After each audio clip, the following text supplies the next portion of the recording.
Hey there. I just wanted to hopefully do a quick video on the EV stocks like NIO and that, and sort of tell you what I'm looking for. So I'm trying to pick stocks that are, obviously high growth, but a lot of times I prefer that they, have sales and a lot of ownership of ETFs, like of fund companies and stuff like that. And I'll look at MarketSmith, for example. It's got a really nice interface where you see the chart, but you also see the number of funds. So you want to see the number of funds is increasing. And they kind of give you a rating here. Composite rating is 94, which is combines a bunch of things. So that gives you that confidence that like the stock itself is really good. Because some other ones, they don't have any sales. Like this, you can see the sales going up quite a bit, and a huge increase in sales. The earnings is still negative, but we are seeing a decrease in that negativity. So it's not quite ideal in the sense that, it's still going to be negative earnings, but the sales, in this case would be a big one. If you go to something like Tesla, they're a little bit more further along.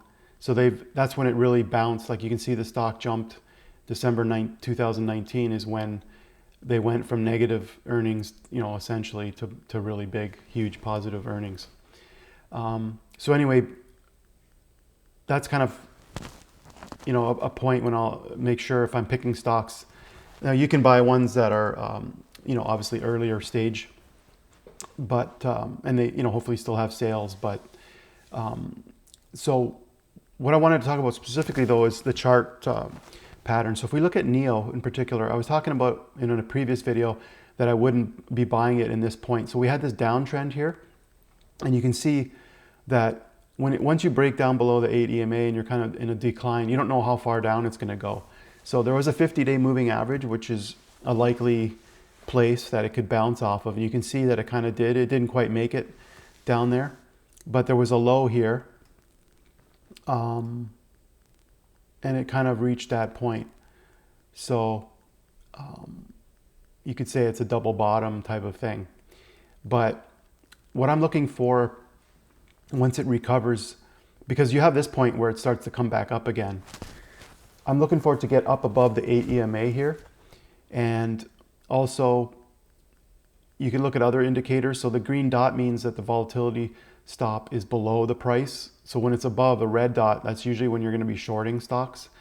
And that gives you a point to put a stop potentially. It's usually, when it first flips, it can be quite far from the price. The other thing you can notice is that the 21-day EMA is at the same point.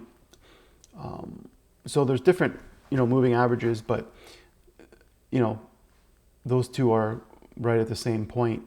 So like a lot of times the 21-day will be, so these are some of the standard, chart moving averages that people use, 50-day, 200. If you can let the stocks go up and down quite a bit, you might want to ride the 21 or even the 50. You can pull back here and say, I'm going to keep the stock as long as the 50 is moving up or it's above the 50-day moving average. So that's gives you a lot of leeway for ups and downs. But for shorter term trading or swing trading, you can use the weekly or the daily. So what I also see here is this MACD, or what I use is the price percent oscillator, which is adjusts for the price of the stock. So it's more standardized. You can see that it's kind of about to cross, and this derivative oscillator has been rising and is now green and crossed up. And so sometimes the first green, like this is pre-market, it's sometimes that can flip during the day. So buying the first switch to green can be, a bit more risky. On the other hand, we've seen it above the 8 EMA for a few days here. And like I said, the DO is increasing. So, combine a bunch of, indicators to kind of decide for yourself when you want to get in on this. But this one looks like a good entry point. Sometimes when you reach back out to the weekly, you'll see, okay, it is above the 8 EMA on the weekly chart, but you know, you have the red dot still. So it's a daily chart is an earlier entry in the sense that you don't have that complete entry point on a weekly. But like I said, it is above the 8 EMA.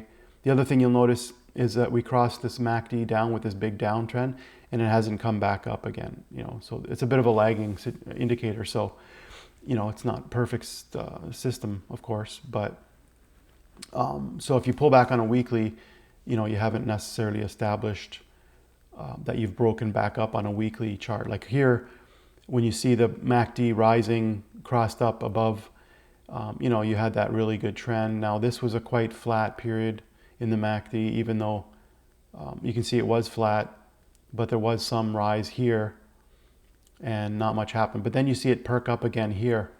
So the MACD kind of picks up those big momentum swings. So you could ride it from here to here, you know, roughly. That's on a weekly chart. But if you were to go back and sort of try to ride, you know, the MACD when it's above the moving average, you know, and then avoid these down periods here. But you can see it's coming back up again. So Lee is another one that is about to cross, not quite, but it is above the 8 EMA this morning, and it closed above yesterday. But like, you don't have the green dot, but it's an early entry, but it looks like it's going to cross back up again. There's a whole bunch. Workhouse not looking, it's not ready yet in my opinion. You know, you see it sort of still below. Solo is perking up, it's coming back up. That's the Electromechanica. That's about to cross. So that would be an early entry, but if you wait a bit longer, get the green volatility and have that cross. Like I said, if you look at a weekly, you're still above, but you know, you're still trying to recover from that big drop there. Ride, which is Lordstown, similar situation. Arrow, so they're all sort of perking up, but not 100% ready to go. XPAV as well. And then of course Tesla, which is different. It's bigger, it went on the S&P, it has lots of huge earnings. I'm a little nervous about this one. I just think with the S&P, I'm not sure what's going to happen, but it is above the T line, the 8 EMA, but momentum looks a little bit down here. You can see we went up here and then it actually gapped down and went down yesterday. And today it's just a small little flat doji right now sort of thing. So that's the key, that's the gist of the EVs. So could be perking up in some cases, and let's see what happens. If you want to get TC2000, I've got a link below in the description, and you can get 25% off if you decide to join. And I'm using the US real-time data feed as well. So hope that helps. We'll talk to you guys later.